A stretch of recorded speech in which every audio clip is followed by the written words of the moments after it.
Halo Sobat Catur, selamat datang lagi di Bahas Catur hari ini. Di video ini kita akan bahas isi dari buku The Essence of Chess Strategy karya Boroljub Zlatanovic. Kita akan mulai dari bab 1, The Center, alias penguasaan pusat papan catur. Kita bakal coba kupas tuntas tentang ini melalui game Zlatanovic versus Marsetic yang berlangsung di Yugoslavia tahun 1995. Siap? Yuk langsung mulai.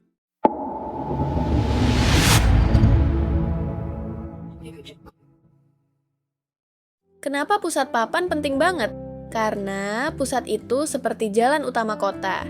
Siapa yang kuasai pusat, dia bisa kemana-mana dengan lebih cepat. Makanya, strategi penguasaan pusat jadi prinsip utama dalam catur. Di langkah ke-33, Putih memainkan rajanya ke petak E3.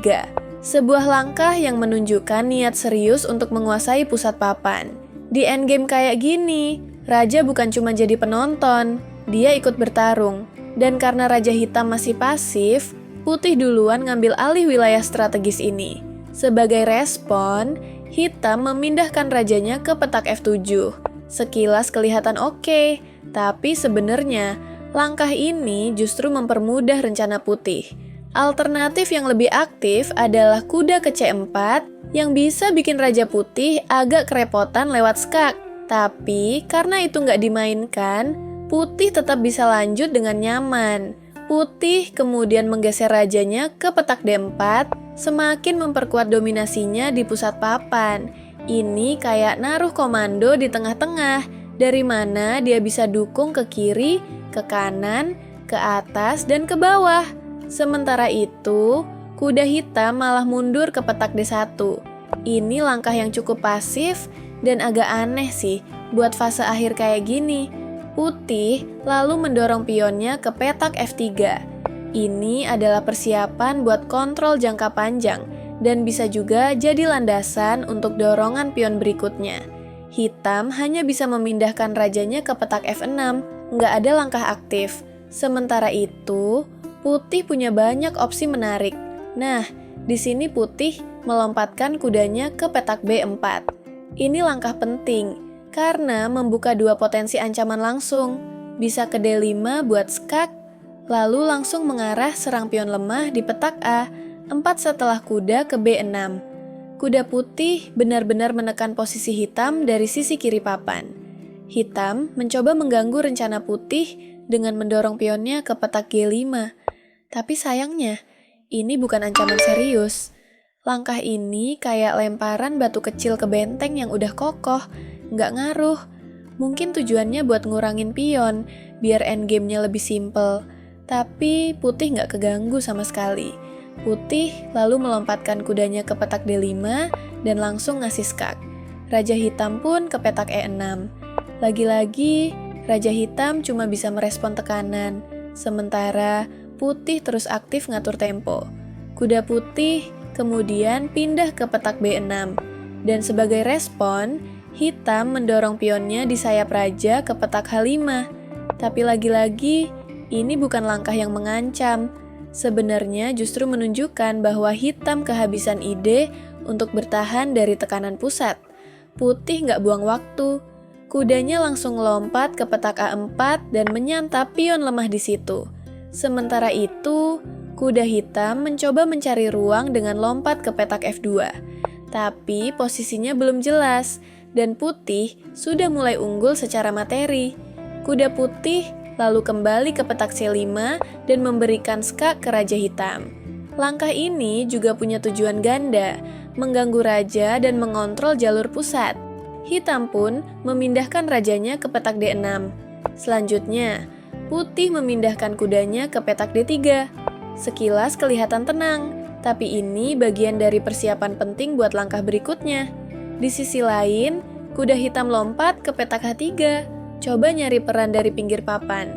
Tapi sayangnya pusat papan masih sepenuhnya dikendalikan oleh Putih. Putih sekarang memainkan pionnya ke petak F4. Menarik ya, karena dia nggak buru-buru dorong pion A-nya, dia lebih milih buat kunci kuda Hitam yang lagi terjebak di pinggir papan, tepatnya di petak H3. Tujuan strategis banget, bikin kuda itu nggak bisa kemana-mana, dan ngamanin pusat sepenuhnya. Hitam lalu membalas dengan mendorong pion ke petak H4. Dia terus cari keributan di sisi kanan papan, berharap putih sedikit kehilangan fokus. Tapi posisi putih terlalu solid buat diganggu-gugat kayak gini. Putih nggak panik, dia malah makan pion itu dengan pionnya sendiri. Pion H4, langkah pion makan pion di H4. Ini langkah yang nggak semua pemain pemula langsung lihat. Tapi justru ini pilihan terbaik buat netralisir tekanan. Hitam kemudian membalas dengan makan balik. Pionnya dari petak G5 makan ke F4. Ya, hitam lagi-lagi coba adu pion, berharap struktur putih jadi berantakan. Tapi justru putih makin punya jalur untuk mendorong kemenangan. Dan disinilah putih memulai manuver besarnya. Pionnya akhirnya didorong ke petak A4. Sekarang posisi mulai jelas banget. Hitam harus hadapi dua pion yang bakal jalan berbarengan di sayap berbeda. Ini tekanan yang susah banget ditahan. Hitam coba melawan dengan melompatkan kudanya ke petak G1, tapi langsung dibalas sama putih yang menggerakkan kudanya ke petak E1. Langkah ini penting banget buat jagain kotak F3 dan juga siap bantu pion-pion buat terus maju.